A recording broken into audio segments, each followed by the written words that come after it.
He walked out of a maximum security prison on a piece of paper, not through a tunnel or over a wall. He walked through the front gate.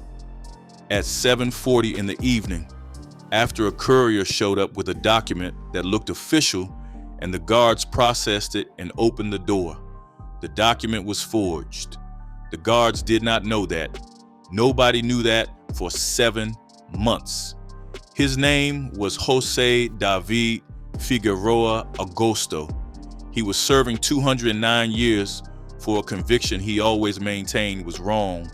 He had served 4 of those years. And when the door opened, he walked out of Oso Blanco State Penitentiary in Rio Piedras, Puerto Rico, and into the night, and nobody noticed he was gone until rumors started circulating in Bayamon the following June that someone who looked a great deal like a man who was supposed to be in prison had been seen on the street. By then, he was in the Dominican Republic, already building the organization that American federal agents would eventually call the largest homegrown cocaine trafficking empire in Caribbean history, already becoming the man they would call the Pablo Escobar of the Caribbean. He ran that empire for a decade. He was caught twice by Dominican authorities under false identities and walked both times, once after paying approximately $1 million to a high-ranking official. He was finally arrested in July 2010 in San Juan wearing a wig. The agents removed the wig and identified him by a tattoo. The most wanted fugitive in 2 countries, caught 11 years after he walked out of Oso Blanco because an off-duty agent recognized his face on the wrong street on the wrong afternoon. This is that story. November 5th, 1999, the Oso Blanco State Penitentiary, Rio Piedras, Puerto Rico. A messenger from a private courier service walks up to the gates of one of Puerto Rico's most secure correctional facilities and hands the guards an official-looking document. The document is a release order for an inmate named Jose David Figueroa Agosto, who is currently serving a sentence of 209 years for murder. The guards processed the paperwork. They followed the procedure. At 7:40 in the evening, they open the door and Jose Figueroa Agosto walks out through the front gate with a forged document delivered by a courier, having served 4 years of a 209-year sentence. Nobody realizes what has happened for 7 months. It is not until June of the following year when a special prosecutor hears rumors that someone has been spotted in the Bayamon area who looks a great deal like a man who is supposed to be incarcerated, that anyone at the penitentiary goes back and checks the paperwork. When they do, they find that the release order that walked Figueroa Agosto out of Oso Blanco was fraudulent. The system had been played so completely and so quietly that the most dangerous drug trafficker in Puerto Rico was out on the street for more than half a year before the institution that was supposed to hold him noticed he was gone. By that point, he was already in the Dominican Republic, already building the next phase of an empire that would eventually make him the most wanted fugitive in 2 countries and the man American federal agents called the Pablo Escobar of the Caribbean. This is the story of Junior Capsula, the man who walked out of a maximum security prison on a piece of paper, the man who controlled 90% of the cocaine moving through the Caribbean at the height of his power, the man who bribed his way through the Dominican Republic for a decade while law enforcement on 3 different continents looked for him, and the man who was finally caught wearing a wig in San Juan, Puerto Rico in July 2010, the guards peeling back the disguise to find the tattoo that confirmed what everyone already suspected. Jose David Figueroa Agosto was born on June 28, 1964 in San Juan, Puerto Rico. His father was a known figure in the Bayamon area with connections to the new Progressive Party, the PNP, which meant that from the beginning, the family moved in circles where political access and street-level influence overlapped in the particular way they do in Puerto Rico's specific political culture. Figueroa Agosto grew up watching how those overlapping circles worked. He absorbed the lesson.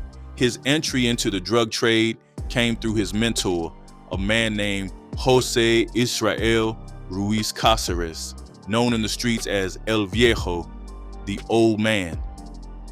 El Viejo was already operating at a significant scale by the early 1990s, importing between 600 and 800 kilograms of cocaine into Puerto Rico every month through direct connections with Colombian cartels.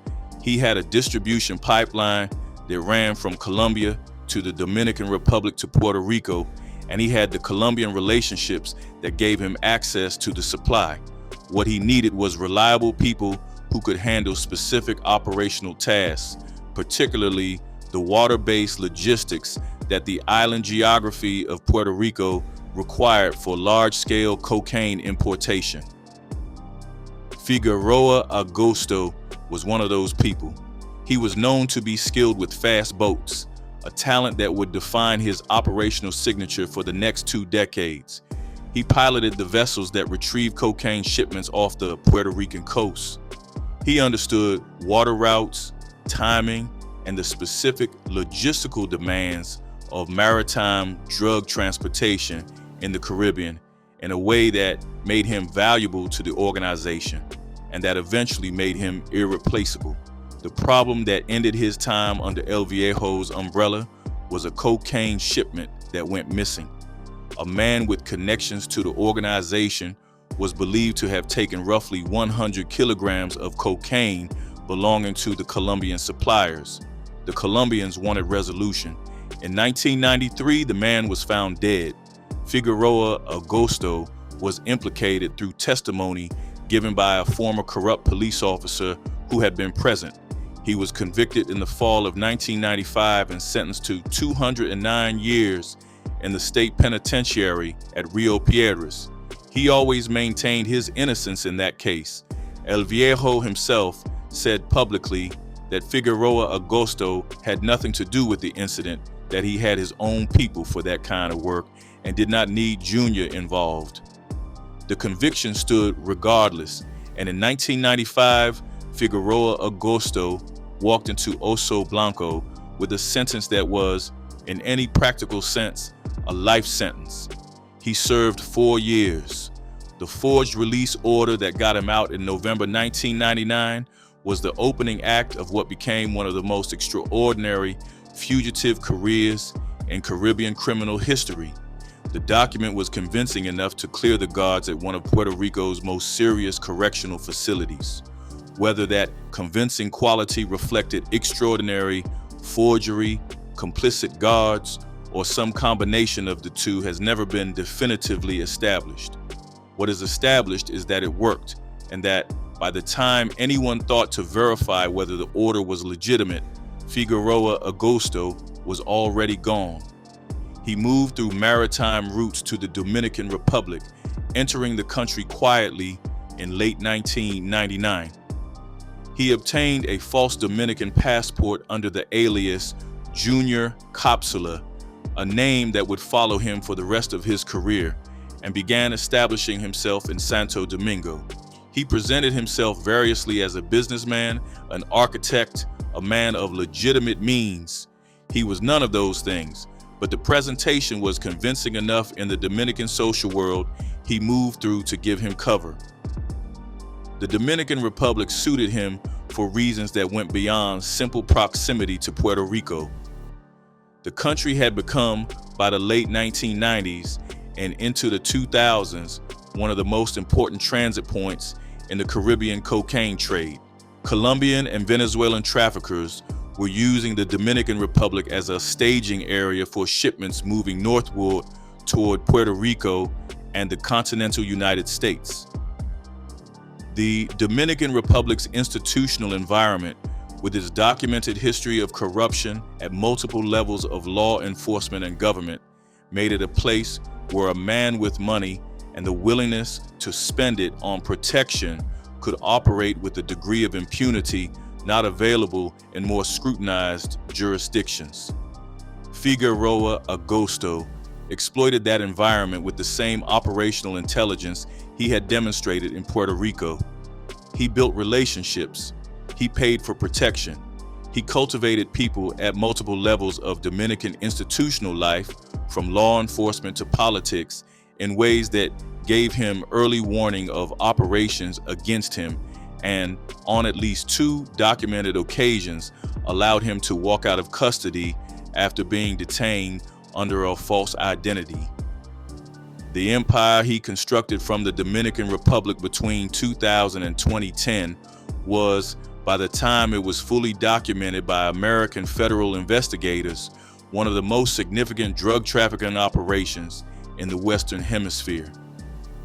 According to the federal indictment that HSI and the FBI built against him, the organization controlled an estimated 90% of cocaine trafficking through the Dominican Republic and Puerto Rico at the height of its operations. The supply chain ran from Colombia and sometimes through Venezuela into the Dominican Republic. From there, his organization used private motor vessels to move multi-kilogram quantities of cocaine across the Mona Passage into Puerto Rico. The same boats carried cash back in the other direction, bulk currency from drug sales in Puerto Rico, and the continental United States moving southwest back to the Dominican Republic. The vessels were purchased with drug proceeds and transferred among organization members to obscure ownership. Inside Crime, in its analysis of the Caribbean drug trade, described the organization as having moved approximately 3 metric tons of Colombian cocaine in the period between 2000 and 2001 alone, based on the 2010 indictment. The distribution network that received the product in Puerto Rico connected to Angelo Millones and his organization, whose reach across the island made them a natural partner for wholesale cocaine distribution.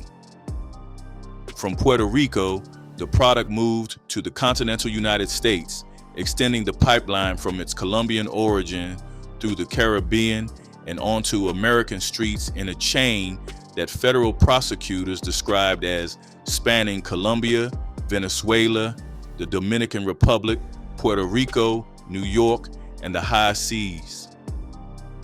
The organization's leadership structure, as described in the federal indictment, extended beyond Figueroa Agosto himself to include Jose Miguel Marrero Martel, known as Pito Nariz, his brother Jorge Luis Figueroa Agosto, and Eddie Brito, among others.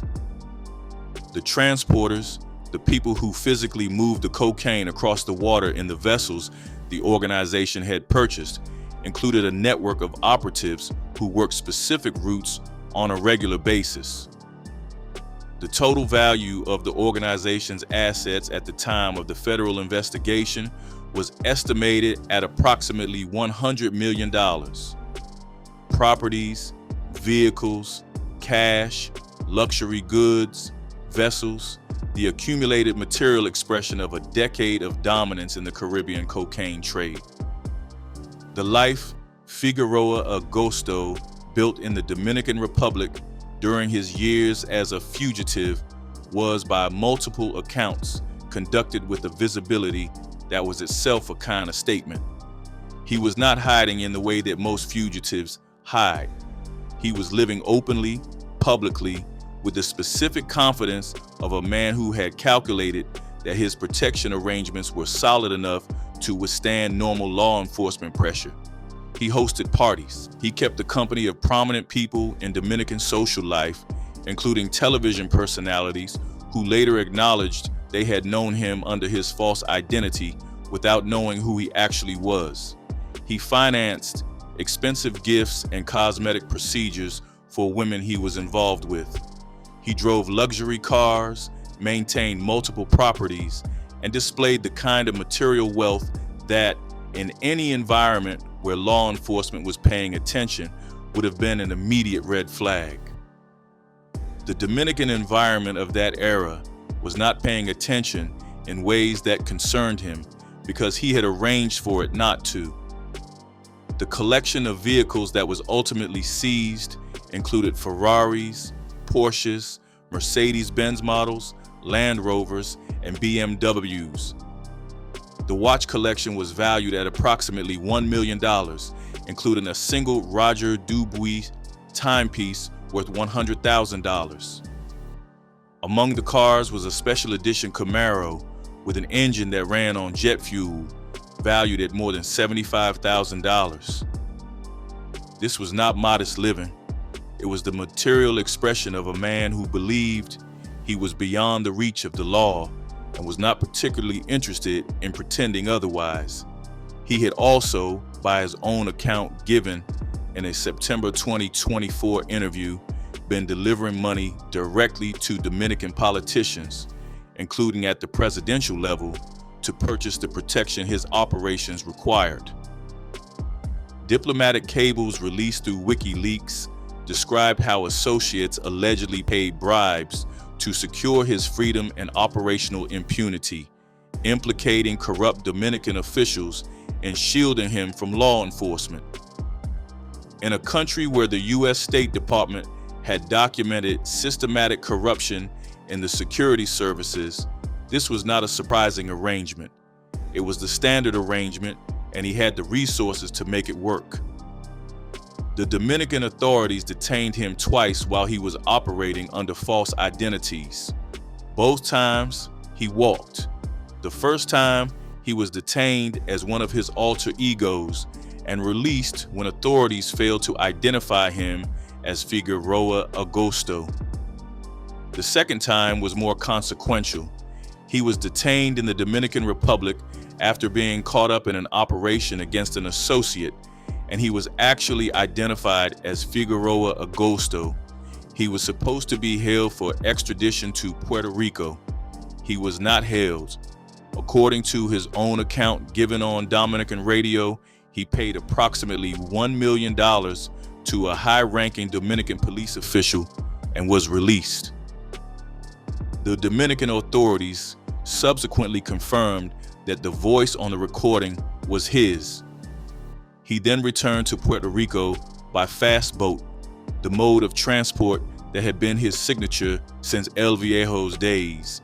He had evaded the Dominican Republic's entire law enforcement apparatus, including the FBI and DEA agents who were coordinating with Dominican authorities on the case, by paying his way out and then moving across the water. He was in Puerto Rico, hiding in San Juan for 10 months before they found him. The raid on his Dominican Republic properties in late 2009 had been coming for months, and his contacts inside the Dominican law enforcement system had already warned him. He had begun an accelerated process of liquidating assets and moving money before the operation was mounted. When authorities executed search warrants on multiple addresses, they found $4 million in cash in one of his vehicles, collections of luxury watches, and the high-end cars. They did not find him. He had already gone.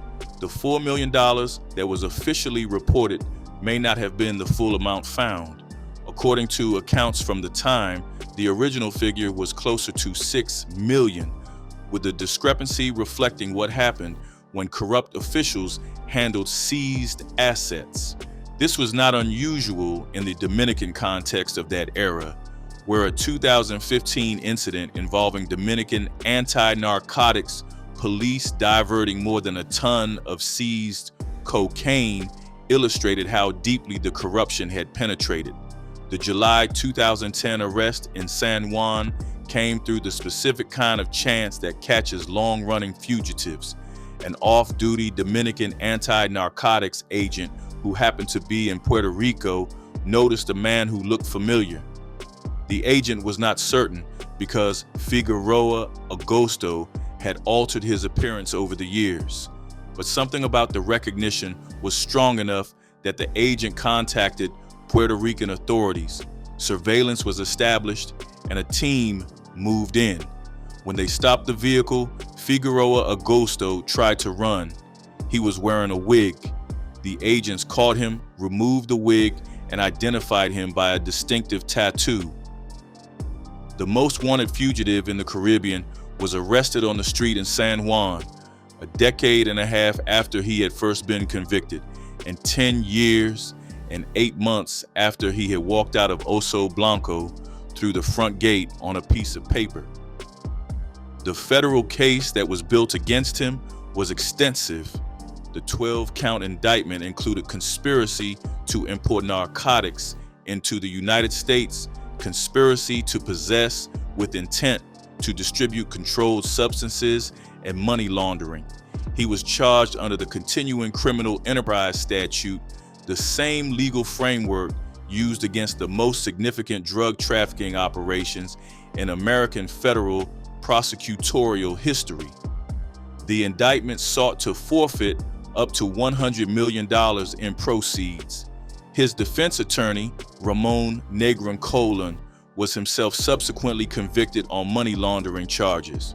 Negron Colon had indicated to associates that the total cost of obtaining nullification of Figueroa Agosto's Puerto Rico conviction and sentence would be between $2.5 and $3 million to be paid to public officials of the Commonwealth of Puerto Rico. He was sentenced to 71 months in federal prison. Figueroa Agosto pleaded guilty in 2012 to federal drug trafficking charges before U.S. District Judge Juan Manuel Perez Gimenez. His cooperation with federal authorities was part of the plea arrangement. In August 2012, he was sentenced to 30 years in federal prison. 30 years for the man who had served 4 years of a 209-year state sentence and had then spent a decade building the largest drug trafficking organization in the Caribbean. The Insight crime analysis of the case was clear-eyed about what his removal from the landscape meant.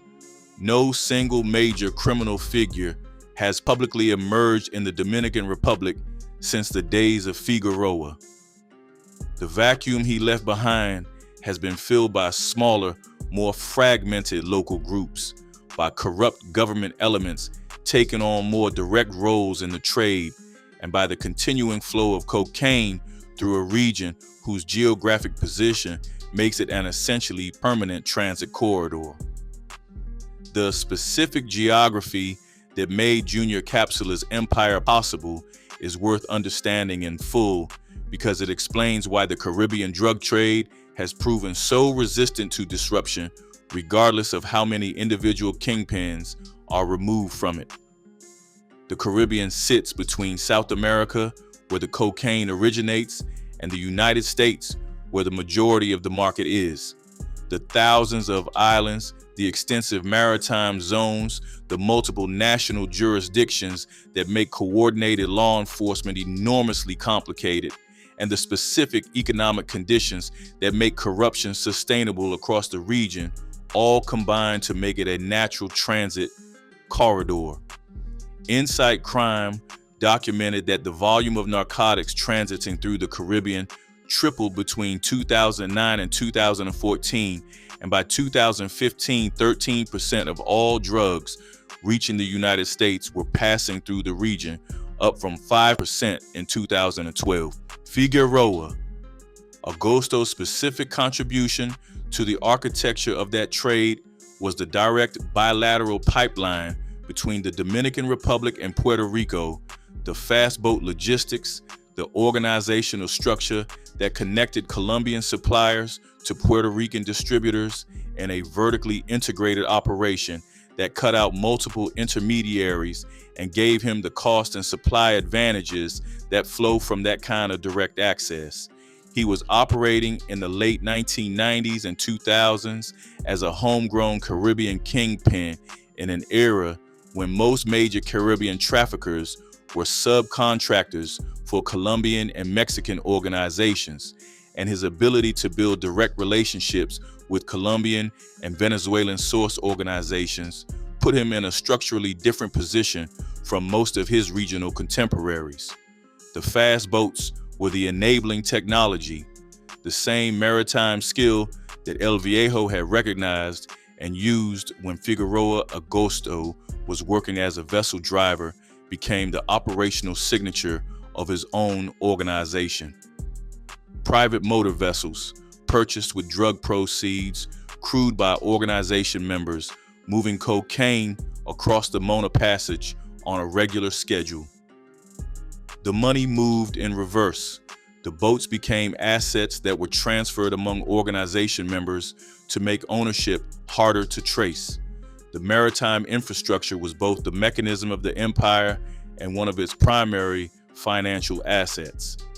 As of now, José David Figueroa Agosto is serving his federal sentence. He is in his early 60s. He has described himself in recent years as a legitimate businessman and is reportedly working on a book in which he plans to reveal details about his operations, his political connections in the Dominican Republic, and the specific mechanisms of the protection arrangements that allowed him to operate openly in Santo Domingo for a decade, while multiple law enforcement agencies across 3 countries looked for him. In a September 2024 interview, he confirmed that he had personally delivered money to Dominican politicians at the highest levels to secure protection for his operations, and said the full details would be in the book. Dominican officials named in various accounts of his operations have denied involvement. The WikiLeaks diplomatic cables that describe bribery arrangements through his associates remain part of the documented record. The career he had, from fast boat driver for El Viejo in the early 1990s to leader of the largest drug trafficking organization in the Caribbean in the 2000s, represents one of the more complete trajectories in the modern history of the Caribbean drug trade. He rose through a specific set of skills, maritime logistics, and the ability to manage complex multinational relationships that the geography and the politics of the Caribbean made unusually valuable. He built protection arrangements sophisticated enough to sustain a decade of operation as a fugitive in a country whose own law enforcement was actively looking for him. He was identified and released twice from Dominican custody before his final arrest, and he was ultimately caught not by any planned operation, but by an off-duty agent who happened to recognize a familiar face on a San Juan street. The wig did not help. The tattoo gave him away. The most wanted man in the Caribbean, running one of the largest cocaine empires in the Western Hemisphere, caught in the end because someone knew his face from a wanted poster and made a phone call. That is how it ends, most of the time. Not with the dramatic operation, not with the carefully planned takedown, with someone recognizing someone, with a tattoo under a wig, with a man on the run for 10 years being seen by the wrong person in the wrong city on the wrong afternoon. The 30-year sentence he received was the federal government's accounting of what he had built and what it cost. The $100 million in estimated assets that were seized or sought through the indictment was the material accounting. The 90% of Caribbean cocaine trafficking that ran through his organization at its peak is the supply chain accounting. The 209 years the Puerto Rico court had originally given him for the conviction and the 4 years he served before the forged document walked him out are their own kind of accounting of what the Puerto Rican justice system failed to protect, of the decade of damage that the failure of that system's verification procedures produced, of what it costs when a courier with a piece of paper can walk the most dangerous drug lord in the Caribbean out of a maximum security prison at 7:40 in the evening and nobody notices for 7 months. José Figueroa Agosto walked out of Oso Blanco in November 1999. He came back through the door in July 2010, 11 years later, wearing a wig on a San Juan street. In between, he ran the Caribbean. And the Caribbean, in the years since his arrest, has been trying to figure out what comes next in a region where the conditions that made him possible have not changed. The specific mechanism of the 1999 prison escape deserves more attention than it typically receives in accounts of Figueroa Agosto's career, because it is not just a colorful anecdote, it is a documented institutional failure that illuminates something fundamental about the environment in which he operated and continued to operate for the next decade. Oso Blanco, the Rio Piedras State Penitentiary, was at the time one of Puerto Rico's primary maximum security facilities. It housed the island's most serious offenders. The procedures for releasing an inmate should have included verification of the release order against court records, confirmation with the judicial system that issued the supposed order, and multiple levels of supervisory sign-off. None of those checks caught the forged document that walked Figueroa Agosto out at 7:40 in the evening on November 5th, 1999. The question of how that document was produced and whether guards inside the facility were complicit has never been fully answered in the public record. What the record does show is that his own defense attorney, Ramon Negron Colon, was subsequently convicted of money laundering and was caught on record stating that the cost of obtaining nullification of Figueroa Agosto's conviction and sentence through payments to Puerto Rican public officials would be between $2.5 and $3 million. That conversation happened in 2007, years after the escape, but it reflects an orientation toward institutional corruption as a standard operational tool that almost certainly predated 2007. The 7 months between the escape and its discovery are the most damning part of the institutional record. 7 months during which the guards at Oso Blanco processed the release correctly under their own understanding of what they had received, during which no court official noticed that a man serving 209 years had been released, during which no routine audit of the population caught the discrepancy. It was not any official process that discovered the escape. It was rumors on the street, people in Bayamon saying they had seen someone who looked like Junior Capsula. Those rumors eventually reaching a special prosecutor who was curious enough to go check. That is the sequence. Street rumors, not institutional oversight, revealed that the most dangerous drug trafficker in Puerto Rico had been free for 7 months. That failure had consequences that extended far beyond the institutional embarrassment. The decade that Figueroa Agosto spent operating as a fugitive was a decade during which his organization controlled 90% of cocaine trafficking through Puerto Rico and the Dominican Republic. The product he moved went to Puerto Rico and then to New York and other American cities. The harm that drug distribution at that scale causes in the communities it reaches is not a figure that appears in the federal indictment. It is the invisible downstream cost of the forged document and the guards who processed it and the system that did not catch it for 7 months. The Dominican Republic's role in the Junior Capsula story is the part of it that connects most directly to the broader architecture of Caribbean organized crime and its relationship with state institutions.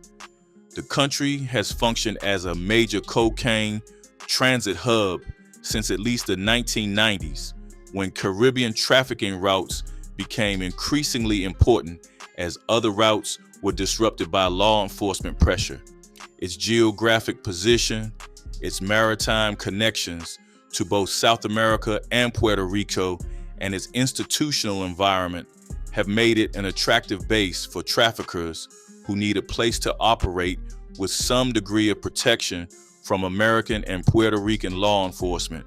Figueroa Agosto's ability to operate openly in the Dominican Republic for a decade, including being identified and released from custody twice before his final arrest in Puerto Rico, reflects the specific depth of the protection arrangements he had built in the country. The WikiLeaks diplomatic cables that describe payments to Dominican officials through his associates were not surprising to anyone who had followed Caribbean drug trafficking closely. The pattern they described, traffickers paying for protection at multiple levels of the security and judicial apparatus, was the standard operating model for large-scale drug operations in the Dominican Republic during that era. Insight Crime's analysis noted that following Figueroa Agosto's removal, no single major criminal figure emerged publicly in the Dominican Republic to replace him. What happened instead was a fragmentation of the trafficking landscape into smaller local groups and a shift toward greater direct involvement by corrupt elements of the Dominican security forces. This is a pattern documented in multiple countries where a dominant trafficking organization is dismantled. The vacuum is filled not by a single successor, but by multiple competing groups, often with more direct state security involvement, which can in some respects make the overall trafficking environment harder to disrupt because it is less centralized and less visible. The Dominican Republic continues to see an estimated 120 metric tons of cocaine transiting through the country annually. The routes that Figueroa Agosto's organization established, the maritime corridors between the Dominican Republic and Puerto Rico, the relationships with Colombian and Venezuelan source organizations, the distribution connections into the Puerto Rican market, and from there into the continental United States, remain active routes operated by different people under different organizational structures. The infrastructure outlasts the individual. The political dimension of the Junior Capsular story is the one that he himself has indicated is most fully documented in the book he is writing. His September 2024 interview admission that he personally delivered money to Dominican politicians at the presidential level is the most direct statement yet of what the WikiLeaks cables and various journalistic investigations had been documenting circumstantially for years. The specific names he has declined to name publicly are presumably in the book. Dominican officials whose careers overlapped with the period of his most active operations in the country have consistently denied involvement or knowledge. The scale of protection he enjoyed, the ability to walk out of Dominican custody twice, the advance warnings that allowed him to liquidate assets before the 2009 raid, the apparent official complicity in his movements through the country over a decade, all point to arrangements that went significantly beyond individual career and into the institutional structure of the Dominican state during that period. This is not unusual in the history of Caribbean drug trafficking. The Insight Crime history of Caribbean drug kingpins documented that the ability to make connections with government officials, including at the highest levels, is a crucial feature of successful Caribbean traffickers going back decades. What makes Figueroa Agosto's case distinctive is the scale and the duration. A decade of fugitive operation in a country that was actively searching for him, sustained by protection payments that went to the top of the political hierarchy, is an extreme example of how thoroughly a well-resourced trafficker can penetrate the institutions that are supposed to contain him. The 30-year federal sentence he ultimately received does not fully account for that political dimension. The federal prosecution addressed the drug trafficking and the money laundering.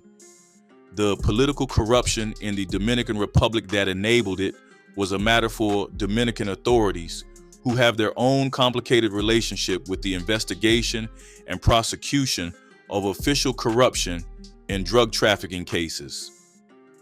Jose David Figueroa Agosto is a living person, currently serving his federal sentence, apparently planning to tell his story in his own words in the form of a book. He has described himself publicly as a legitimate businessman working toward that project. He has admitted in interviews to bribing politicians. He has spoken about his operations with the specific confidence of someone who has already been sentenced and has decided that the value of public disclosure outweighs the risks of continued silence. What that book will contain and whether its account of his political connections and protection arrangements in the Dominican Republic will be verifiable against other sources remains to be seen. The Caribbean drug trade has produced relatively few first-person accounts from operators at his level, and the accounts that do exist tend to be selective about what they acknowledge and careful about what they can prove.